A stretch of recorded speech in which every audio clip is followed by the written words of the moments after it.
The Apostle John found himself a prisoner on the desolate island of Patmos. He was there for one reason, his unwavering faith in Jesus Christ. Yet, God had a purpose for John's exile. He would receive a vision, a revelation of things to come.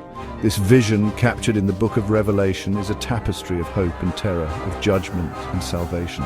John's vision begins with a voice like a trumpet blast commanding him to write. He turns and beholds a figure of awesome majesty.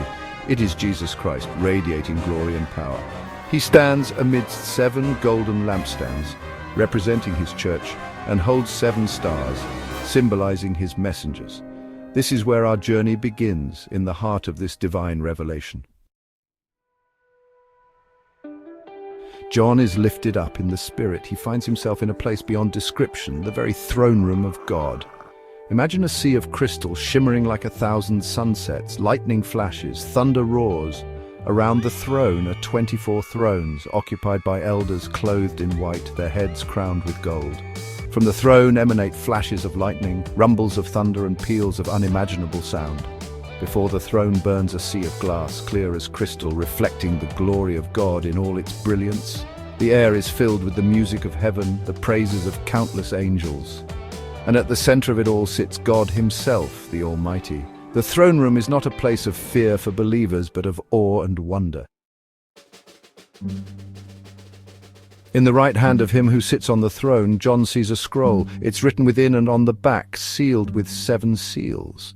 These seals represent the unfolding of God's plan for the end times. A mighty angel cries out, "Who is worthy to break the seals and open the scroll?" But no one in heaven or on earth or under the earth was able to open the scroll or even to look at it.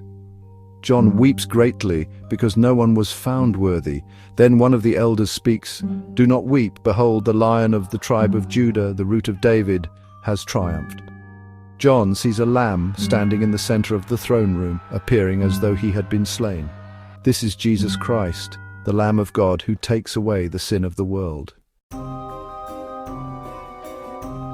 As the Lamb breaks the first 4 seals, John witnesses the release of 4 terrifying horsemen. Each horseman represents a different aspect of God's judgment on the earth. The first horseman rides a white horse, symbolizing conquest and false peace. He goes out conquering and to conquer, deceiving the nations with promises of prosperity and unity. The second horseman rides a fiery red horse, granted the power to take peace from the earth. He represents war and bloodshed, with nations rising against nations. The third horseman rides a black horse, holding a pair of scales in his hand, symbolizing famine and economic hardship.